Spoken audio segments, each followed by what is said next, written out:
नमस्कार, मैं हूँ राजेंद्र कात्यायन। आज हम चर्चा करेंगे उत्तर प्रदेश के बारे में। उत्तर प्रदेश की राजनीति अब किस करवट बैठने जा रही है।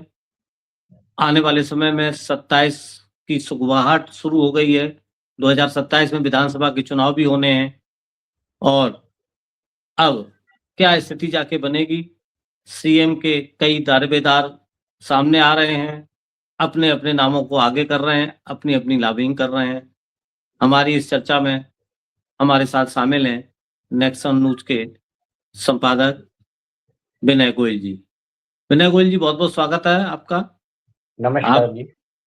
आज आप तो दिल्ली में बैठ के पूरे देश की राजनीति को देख रहे हैं और उत्तर प्रदेश, जो कि पिछले के बाद से लोकसभा चुनाव के बाद से यहाँ की राजनीति में कोई स्थिरता आई नहीं है। मुख्यमंत्री योगी आदित्यनाथ हैं, अपने डिक्टेट अधिकारियों के करते हैं। साथ मीटिंग करते हैं। डिक्टेट करते हैं वो तो। हाँ, हाँ। और उसी पे निर्देश देते हैं, बाकी वो दौरे करते हैं।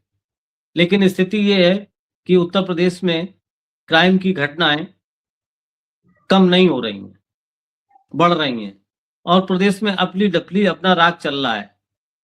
सीएम कुछ कहते हैं तो डिप्टी सीएम कुछ कहते हैं। हम लोग बात करेंगे कि आने वाला भविष्य क्या है भारतीय उत्तर प्रदेश की राजनीति का। उससे पहले ज़रा इसी पे नज़र डालिए गोयल जी कि आखिर प्रदेश में चल क्या रहा है? देखिए राजेंद्र जी, ये तो आपने देखा होगा कि चुनाव से पहले, आम चुनाव से पहले ही उत्तर प्रदेश की जो सरकार थी उसमें आपसी अनबन देखी जा रही थी। जो वो दो धड़े बन गए थे वहां पे। एक योगी के साथ थे और एक कुछ लोग डिप्टी सीएम केशव प्रसाद मौर्य और ब्रजेश पाठक के साथ में थे। इस गुट को लोग ये मानते थे कि अमित शाह का गुट है और ये बात काफी चर्चा में रही कि अमित शाह नहीं चाहते हैं और इसके साथ साथ प्रधानमंत्री मोदी भी नहीं चाहते हैं कि योगी आदित्यनाथ और ज्यादा उनकी लोकप्रियता बढ़ती जाए। इसीलिए उन्होंने बहुत सारे ऐसे नेताओं को भारतीय जनता जो कि अंदर से योगी योगी की सरकार को हिलाते हैं, उसका काम करते हैं। उसमें ब्रजेश पाठक हों या आपके केशव प्रसाद मौर्य, ये शुरू से ही लग रहा था कि वो नाखुश रहते थे, दिल्ली में बैठ जाते थे ये लोग, यूपी की सरकार को कमजोर करने की पूरी साजिश करते थे। इसके पहले जो तत्कालीन जो भूपेंद्र चौधरी हुआ करते थे, भूपेंद्र चौधरी जो प्रदेश अध्यक्ष हुआ करते थे, वो सब एक लॉबिंग के तहत थे कि ये साफ दिख रहा था कि सरकार में डिप्टी सीएम और योगी आदित्यनाथ के बीच में तालमेल नहीं बन रहा था। यही वजह थी कि वो अंदर सरकार में रहते हुए भी सरकार के साथ खड़े नहीं होते थे। इस बात को लेकर, क्योंकि ये दूसरा राउंड था योगी आदित्यनाथ का, लगातार दूसरी बार वो सरकार बनाने में सफल रहे। ये आज तक किसी भी सीएम ने उत्तर प्रदेश में लगातार दो बार सरकार बनाने का मौका मिला, सिर्फ योगी आदित्यनाथ को मिला। इस बात को लेकर उनके दिमाग सातवें आसमान पर हो गया। साथ में संघ का साथ उनके साथ था। पहली बार भी जो मुख्यमंत्री के पद पे वो सुशोभित किए गए तो संघ की वजह से ही सुशोभित किए गए, वरना वहां पे तो कई नाम चल रहे थे। एक मनोज सिन्हा का नाम चल रहा था। ये भी कहा जा रहा था कि राजनाथ सिंह को फिर से यूपी का चीफ मिनिस्टर बना दे। लेकिन बाद में जब संघ ने योगी आदित्यनाथ का नाम आगे बढ़ाया तो भाजपा को अपने कदम पीछे करने पड़े और योगी आदित्यनाथ उत्तर प्रदेश के सीएम बन गए। सीएम इसलिए बनाया गया कि संघ भी कट्टर है और योगी आदित्यनाथ का जो भी स्वभाव रहा वो कट्टरता वाला था। वो खुलेआम 80-20 का अनाउंस करते थे, जनता के बीच में हो चाहे कहीं भी हो। वो ये मान के चलते थे कि मुस्लिम समुदाय का वोट उनको नहीं मिलता है, इसीलिए उन्होंने हिंदू समाज का जो वोट था कंसोलिडेट किया। तो आप देख रहे हैं किस तरीके से पिछले 2000 जो सेकंड टर्म में आई है 22 के बाद, ये खुलेआम समाज में जातिगत अपना आंकड़ा बैठाते दिखते रहे। इनके राज में पुलिस भी मनमाने ढंग से काम करती है, सेलेक्टिव एक्शन लेती है। विपक्ष के किसी नेता के खिलाफ में कोई कांड होता है या कोई केस आता है तो उस पर तुरंत एक्शन होता है। तो आप ये समझ ही गए होंगे कि फरखाबाद वाला जो एक केस था, जहां पर मोहम्मद मोहित खान के ऊपर एक लड़की ने आरोप लगाया था बलात्कार का, उस पर इतनी जल्दी जल्दी इन्होंने एक्शन लेकर वो किया, लेकिन बाद में 2-2.5 साल बाद ये पता चला कि वो केस फर्जी था। लेकिन मीडिया तो जानते ही हैं आप किस तरीके से भारतीय जनता पार्टी की सरकार और योगी आदित्यनाथ के पैरों में चरणों में बैठी है। तो कोई भी सही बात जनता तक पहुंचे, इसमें मीडिया बुरी तरह असफल रहा। मीडिया सिर्फ ये देख रहा है कि केंद्र में मोदी है, उत्तर प्रदेश में योगी हैं और इनको हिलाने वाला अभी फिलहाल कोई दिख नहीं रहा। लेकिन हालात जो दिख रहे हैं, जमीन धरातल पे जो हालात दिख रहे हैं वो ये है कि भारतीय जनता पार्टी के शासन से अब जनता पूरी तरीके से त्रस्त है। ये भले ही अपने गाल बजाते रहे कि भाजपा का सरकार में बहुत विकास हो रहा है, लेकिन अब धीरे धीरे जनता उकता आ गई है इन सब बातों से। तो अब आने वाले 2027 के चुनाव में मुझे तो लगता है कि बहुत कांटे की टक्कर होगी और योगी आदित्यनाथ चारों तरफ से घिर गए हैं। एक तरफ तो उनकी ही पार्टी के लोग उनके खिलाफ में हैं, दूसरी तरफ राहुल गांधी और अखिलेश यादव जिस तरीके से एकजुट होकर चुनाव प्रचार करते हैं और उसका नतीजा लोकसभा में देखा गया। उसी तरीके से आगामी 2027 के यूपी के चुनाव में अखिलेश यादव और राहुल गांधी का एक बार फिर से जादू चलने वाला है, ऐसा उम्मीद की जा सकती है। वैसे भारतीय जनता पार्टी इतनी आसानी से कोई चुनाव हारती नहीं है, क्योंकि उनके पास साम दाम दंड भेद सभी नीतियां इस्तेमाल करते हैं, चाहे वो जांच एजेंसियों का इस्तेमाल करते हो। सबसे बड़ी बात तो इस समय चुनाव आयोग शक के दायरे में है। कहीं भी चुनाव होता है ये सभी लोग आरोप लगाते हैं कि चुनाव आयोग निष्पक्ष नहीं है। ये कहा जाता है कि अन्य दलों के साथ एनडीए में अब चुनाव आयोग बाहर से समर्थन देता है। चुनाव जीतने के लिए बाहर से जितनी भी तिकड़म लगा सकते हैं वो लगाते हैं और विपक्षी दलों को हराने की पूरी योजना बनाकर योजनाबद्ध तरीके से काम होता है। जितने भी जिले हैं वहां के डीएम और एसपी सरकार अपने हिसाब से फिट करती है, जो कि आगे चुनाव में वो उनके प्रति अपना नरम रुख अपनाए और विपक्ष के ऊपर उनका डंडा चलता रहे। ये फिलहाल सामने दिख रहा है कि भारतीय जनता पार्टी अंदर ही अंदर इस बात से परेशान है कि आगे को विपक्ष को कैसे धराशायी किया जाए। और इसी टिकड़म में केंद्र से लेकर उत्तर प्रदेश की सरकार इसी टिकड़म में लगी है कि विपक्ष को किसी ना किसी तरीके से बदनाम किया जाए, जांच एजेंसियों के तरह उनको प्रताड़ित किया जाए, ताकि उनका 2027 का सपना पूरा हो सके। जी जी, चलिए हम अब आपसे एक और सवाल लेंगे कि राजनीतिक परिस्थितियां क्या बनेंगी 2027 में।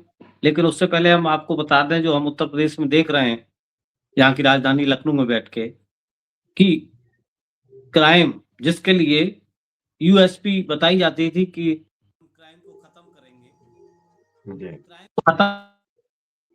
आपको बता दें, पिछले 4 दिन की 4 घटनाएं आपको हम याद दिला दें प्रमुख शहरों की। वैसे तो क्राइम कितने हो रहे हैं, रजिस्टर्ड होते नहीं है, सारे प्रकाश में भी नहीं आते, लेकिन बनारस में सरेआम कॉलेज में एक छात्र ने दूसरे छात्र को 7 गोलियां मारी और वो मर गया।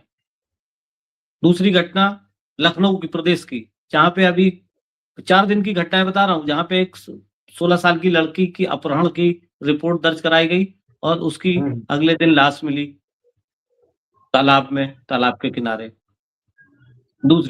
तीसरी घटना मथुरा में अभी कल ही की है। एक फरसा वाले बाबा जो गोरक्षक दल के सदस्य बताए जाते हैं, वो इस शक में किसी ट्रक का पीछा करते ट्रक वाले ने उनके ऊपर ट्रक चला दिया। पहले 4 दिन पहले की घटना है, जो कि आपको पता ही डबल मर्डर हुआ था बदायूं में, जी जहां एचपीसीएल के डिप्टी मैनेजर और एक अधिकारी को गोली मार दी थी। तो ये तो 4 ऐसी घटनाएं जो सामने दिख रही हैं, और यत्र तत्र घटनाएं होती रहती हैं। यानी कि आप ये मानिए कि अपराध पे कोई नियंत्रण नहीं है, भले ही हाफ एनकाउंटर और फुल काउंटर की लाइन लगती रहे। दूसरा, विपक्ष हमलावर है। अब विपक्ष कह रहा है कि ये डबल इंजन है, ये डबल इंजन एक दूसरे में जुड़ गए अपोजिट साइड में। तो ये जो विपक्ष ये कहते हैं, क्योंकि एक दूसरे राजनीतिक दलों की एक दूसरे पोल पट्टी ज्यादा समझते हैं। आपको क्या जी लगता है, क्या वाकई ये डबल इंजन उल्टी दिशा में जुड़ गए हैं, एक दिशा में नहीं चल रहे हैं? देखिए राजन जी, दूसरा टर्न ओवर इनका खत्म होने जा रहा है, और 10 साल का पीरियड यूपी जैसे बड़े शहर प्रदेश के लिए 10 साल में एंटी इनकम्बेंसी जरूर होती है। अखिलेश के सामने तो 5 ही साल में आ गई थी, लेकिन उनके साथ में यह था कि उस समय मीडिया इस तरीके से इतना सरकार के आगे झुककर नहीं चलता। आज के समय में तो मीडिया अपने सारे दायित्वों को भुलाकर चरण वंदना में जुटे रहते हैं।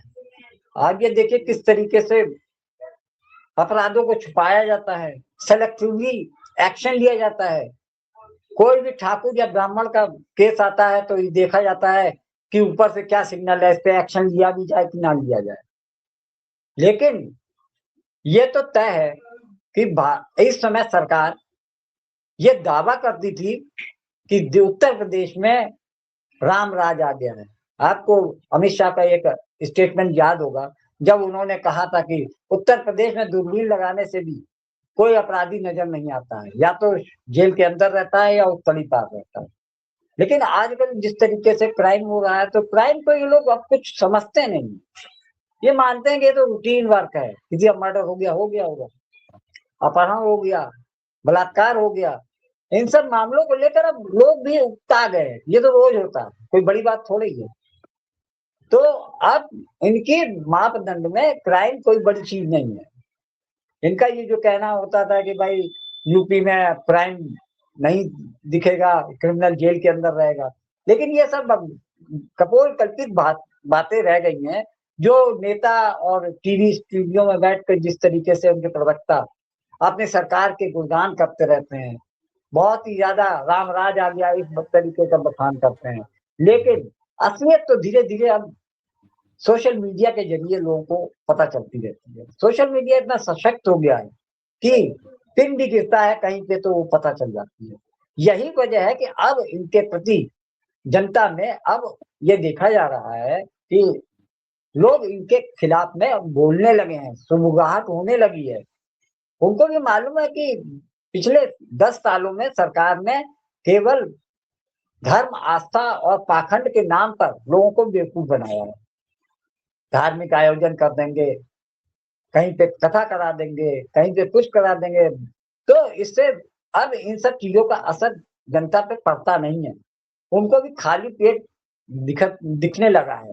बच्चों के रोजगार के लिए परेशान होते देखा है, महंगाई सिर पे है, और सबसे बड़ी चीज है इनके अंदर, कोई भी समस्या होती है तो ये इसको मानते ही नहीं है, बिल्कुल नहीं मानेंगे। विपक्ष चीखता रहेगा, वो कह देंगे नहीं इनके समय में भी था। रोजगार के मामले में बात कर लीजिए, महंगाई के बारे में बात कर लीजिए, और फिलहाल तो एलपीजी गैस सिलेंडर के बारे को लेकर जिस तरीके से पूरे देश में हाहाकार मचा है, और प्रधानमंत्री से लेकर देश के बड़े मंत्री और नेता यही कह रहे हैं देश में कोई किल्लत नहीं है, मतलब प्रत्यक्षम किम प्रमाणम। लेकिन सरकार को इस बात की चिंता नहीं है। हर गैस एजेंसी के सामने लंबी कतारें लगी हुई हैं। अरे अभी तो छोड़िए, अब देखिएगा एलएनजी और पीएनजी और सीएनजी की बात आने वाली है। ये कहा जा रहा है कि अगर युद्ध नहीं रुका, अगर युद्ध रुकता भी है तो 15 दिन तक इन पे किल्लत हो सकती है। और ईरान का जो रुख सामने आ रहा है, उसको देख कर लग रहा है कि वो अभी युद्ध विराम करने के मूड में नहीं है। अपने देश की तो हालत स्थिति खराब हो गई है कि दो पार्टियों के बीच में इंडिया पिस गया। अमेरिका और यूएस, अमेरिका और आपके इजराइल ने ईरान के साथ युद्ध किया, उसका खामियाजा इंडिया को भुगतना पड़ रहा है, क्योंकि इन्होंने इजराइल और अमेरिका के पिछलग्गू होने का काम किया है। यही बात कि राहुल गांधी हर जगह ये कह रहे हैं कि कंप्रोमाइज प्रधानमंत्री हैं, इसमें कोई शक नहीं है कि जो हालात दिख रहे हैं देश में, जो ऊर्जा के स्रोतों पर जो कमी दिख रही है, उसके लिए केंद्र सरकार पूरी तरीके से जिम्मेदार है और इस बात को मानने को तैयार नहीं है। गोयल जी, चलिए ये तो सवाल हो गया कि पब्लिक में क्या मैसेज जा रहा है और पब्लिक अब समझने लगी है, लेकिन अब 2027 की तैयारियां शुरू हो गई हैं। बिगुल तो अभी नहीं बजा है, बिगुल बजेगा तब तो मैदान में आ जाएंगी, लेकिन कील कांटे लोगों ने दुरुस्त कर दिए हैं। अखिलेश बिल्कुल अब बिल्कुल। कार्यालय में निरंतर जाने लगे हैं और अपने कार्यकर्ताओं से वो बैठ के करने लगे हैं। अभी उन्होंने एक सोशल मीडिया के लोगों को बुलाया था, अलग अलग यूट्यूब, वो भी सोशल मीडिया की ताकत को समझ रहे हैं। उन्होंने अभी जी कल ही परसों प्रदेश के बहुत सारे सोशल मीडिया इन्फ्लुएंसर को बुलाकर उनसे मुलाकात की थी। तो ये एक उसी का तैयारी लग रही है, जहां तक आप समझ रहे हैं। तो एक तो अखिलेश यादव हो गए, दूसरे योगी जी के भाजपा में एक धड़ा असंतुष्ट है, वो नहीं चाहता कि तो अब दोबारा योगी जी मुख्यमंत्री बने। और दिल्ली भी कैसे देखता है ये आप भली बात जानते ही हैं। अब जी यहाँ पे 2 डिप्टी सीएम हैं, वो भी कहीं न कहीं गाए बजाए अपने जातीय समीकरण को फिट करने की कोशिश करते रहते हैं और अपना नाम उछालते रहते हैं। वो किसी से छुपा नहीं है। एक डिप्टी सीएम केशव प्रसाद मौर्य और दूसरे डिप्टी सीएम ब्रजेश पाठक अपनी-अपनी जातिगत आधार पर उछालें मारते रहते हैं और कहीं न कहीं रेस में लग जाते हैं। तो 4 नाम तो सामने हैं, जो दिख रहा है। आपको क्या लगता है 27 में कौन-सा चेहरा सामने हो सकता है, या चेहरा कोई ना हो और किसका नंबर लग सकता है? आप इसको कैसे देखते हैं? दिल्ली क्या सोच रहा है? दिल्ली में बैठ के आप क्या देख रहे हैं? देखिए, जो आजकल की राजनीतिक हालात दिख रहे हैं उत्तर प्रदेश में, ये देखा जा रहा है कि अखिलेश यादव सबसे प्रबल दावेदार हो सकते हैं। लेकिन भारतीय जनता पार्टी में तो जो हालात हैं, वो भीतर घाती ही हो रहा है। योगी के सरकार में रहते हुए जिस तरीके से डिप्टी सीएम ब्रजेश पाठक और केशव प्रसाद मौर्य उनकी बातों को उलट बयान देते रहते हैं। आपने देखा होगा शंकराचार्य वाले मामले में दोनों ने ही योगी के खिलाफ में जाकर उनका स्वागत सत्कार या जो भी चरण वंदना की। तो इससे साफ पता चल रहा है कि योगी सरकार के अंदर सब कुछ ठीक नहीं चल रहा है। तो ये तो बात हो गई, ये तो 3 लोग सामने आ गए। अब अगर ब्रजेश पाठक को आगे किया जाएगा तो जिसकी उम्मीद की जा रही है, उस ये भी हो सकती है कि ब्राह्मण तबका जो इस समय योगी सरकार से काफ़ी खिन्न चल रहा है। ये सब सोशल मीडिया से लेकर समाचारों में दिख रहा है कि ब्राह्मण समाज और ठाकुर समाज के बीच में ये आपस में एक जो मतभेद चल रहे हैं, उसको लेकर ब्रजेश पाठक को शायद नेक्स्ट सीएम के रूप में भारतीय जनता पार्टी आगे कर सकती है। लेकिन इसके अलावा भी जो नया जिन्होंने अपना प्रदेश अध्यक्ष बनाया है, पंकज चौधरी, ओबीसी ग्रुप से आते हैं, ओबीसी समाज से आते हैं और काफी पुराने नेताओं में गिने जाते हैं। 5 या 6 बार के वो सांसद रह चुके हैं और केंद्र में मंत्री भी रह चुके हैं। तो ये कार्ड निकालने के लिए, ओबीसी कार्ड खेलने के लिए, क्योंकि ओबीसी कार्ड के जरिए ये पिछली बार उत्तर प्रदेश में भारतीय जनता पार्टी की सरकार को काफी लाभ मिला था। तो इस तरीके से ये ओबीसी कार्ड भी खेल सकते हैं। जहां दूसरी तरफ अखिलेश यादव पीडीए का कार्ड खेलेंगे, तो वो ओबीसी कार्ड के चलते पंकज चौधरी को भी ये इस रेस में अब ये मान सकते हैं प्रबल दावेदारी कर सकते हैं। अब बात करते हैं, ये हो गई भारतीय जनता पार्टी और अखिलेश यादव की बात। अब हम बात करते हैं मायावती, बसपा की बात। बसपा पिछले 10-12 साल में इनएक्टिव रही है। मायावती कोई एक्शन नहीं लेते, ये तो सिर्फ अपनी इंपॉर्टेंस जताए बनाए रखने के लिए ये सिर्फ बीच बीच में अपना स्टेटमेंट जारी करते हैं कि लोग भूले नहीं कि हम भी उत्तर प्रदेश में हैं। इस तरीके से, क्योंकि पिछले 10-12 साल में मायावती का जो वोटर था, समर्थक था, वो समाजवादी पार्टी, कांग्रेस और भारतीय जनता पार्टी में बट गया। इस बात को मानने से कोई भी गुरेज नहीं कर सकता। और दिन ब दिन मायावती की पार्टी कमजोर होती जा रही है और सारे के सारे नेता इधर उधर होकर, बसपा बिल्कुल अब एक तरीके से खोखली है। और असली मुद्दा तो तब नजर आएगा जब एनडीए के घटक दल जिस तरीके से चुनाव करीब आएगा, देखिएगा ये लोग कैसे पलटी मारते हैं। इसमें सबसे आगे तो ओम प्रकाश राजभर जो कि मंत्री भी हैं, वो पलटी मारने में तो आप माहिर है। उनके साथ में संजय निषाद जो पार्टी चला रहे हैं, निषाद पार्टी, आपके अनुप्रिया पटेल जो कि केंद्र में मंत्री हैं, ये सब सिर्फ मौके की तलाश में। इन्होंने जितनी मलाई काटनी थी काट ली। वो जानते हैं खाली बैठने से अच्छा मलाई काटते रहो और एंड टाइम पे इनको दगाबाजी करो। और ये होने वाला है। भारतीय जनता पार्टी इस चीज को पूरी तरीके से समझ गई है। लेकिन ये भारतीय जनता पार्टी है, हारते हारते चुनाव जीत लेती है। आपको हरियाणा वाला किस्सा तो याद होगा कि कहां बुरी तरीके से हार के आसार थे और चुनाव आयोग की मदद से उन्होंने हरियाणा तीसरी बार जीती है। तो अब आप ये सोचिए कि भारतीय जनता पार्टी किसी भी सूरत में उत्तर प्रदेश अपने हाथ से जाने नहीं देगा और ये इनके साथ दूसरी बार होगा। पहली बार लोकसभा चुनाव में इनको बच्चा लगा था और आने वाले समय में ये बात निश्चित है कि उत्तर प्रदेश में नया कुछ ना कुछ परिवर्तन होगा, सत्ता बदलेगी और भारतीय जनता पार्टी कितनी सीट लेगी या इस चुनाव प्रतियोगिता में किस स्थान पर रहेगी, ये तो आने वाला समय बता सकता है। जी जी जी जी गोयल जी, आने वाला समय बताएगा कि अगला सीएम कौन होगा। लेकिन सभी पार्टियों ने अपने कील कांटे दुरुस्त करना शुरू कर दिए हैं।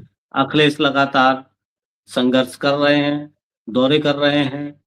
और रही बात मायावती की, तो वो तो हमेशा से जानी जाती कि ऐन समय पे ही वो तैयारी करती हैं।